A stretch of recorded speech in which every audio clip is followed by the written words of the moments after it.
ராமேஸ்வரம் மீன்பிடி கப்பல்கள், குறிப்பாக படகுகள், இலங்கை பகுதியில் மட்டுமே நல்ல மீன்பிடி மைதானங்களை காண்கின்றன. ஒன்றை விட்ட ஒவ்வொரு நாளும் கிட்டத்தட்ட 500க்கு மேற்பட்ட இழுவை படகுகள் இலங்கை கடற்பரப்புக்குள் மீன் இறால் பிடிக்கின்றன. அதுவும் வடக்கு கடலில், கிழக்கும் சில படகுகள். பல பாதுகாவலர்களும் சர்வதேச விஞ்ஞானிகளும் இழுவை வலைகள் கண்மூடித்தனமாக அனைத்து கடல் வளங்களையும் அழிப்பதால் அவற்றை முழுமையாக தடை செய்ய வேண்டும் என்று அழைப்பு விடுத்துள்ளனர். இந்திய இழுவை படகுகள் தங்களுடைய எல்லை தாண்டி வரும்போது இந்திய கடற்படையினர் கூட பிழைவிடுகின்றார்கள்.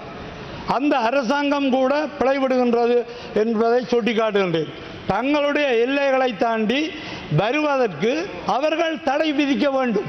இந்த இந்திய தோழர்களுடைய வருகையை நிப்பாட்ட வேண்டும் என்றால் தமிழ்நாடோடும் நடுவண் அரசோடும் நாங்கள் பேச வேண்டும். அதற்கு உடனடியாக நீங்கள் ஏற்பாடு செய்யுங்கள். இன்றைக்கு இந்திய இலவு படகை வைத்துக்கொண்டு இந்தியாவோடு நாங்கள் முரண்பட வேண்டும் என்ற ஒரு சிந்தனை இப்பொழுது ஏற்படுத்தப்படுகிறது. அதுக்கு ஒரு காலம் நாங்கள் அனுமதிக்க முடியாது.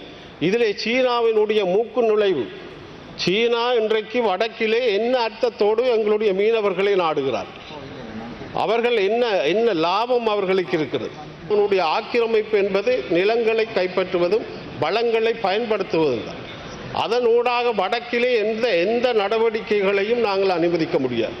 தமிழ்நாடு ஆண்டுவன் வகை இந்தியானு ஆண்டுவன் இல்லை. வடக்கில் உள்ளவர்களில் பெரும்பாலானவர்கள் மீன்பிடியை நம்பியே வாழ்ந்து வருகின்றனர். தமிழக அரசாங்கம் அதேபோன்று இந்திய மத்திய அரசாங்கத்திடம் வேண்டுகோள் விடுக்கின்றோம். இந்தியாவில் சட்டங்களை நடைமுறைப்படுத்துங்கள்.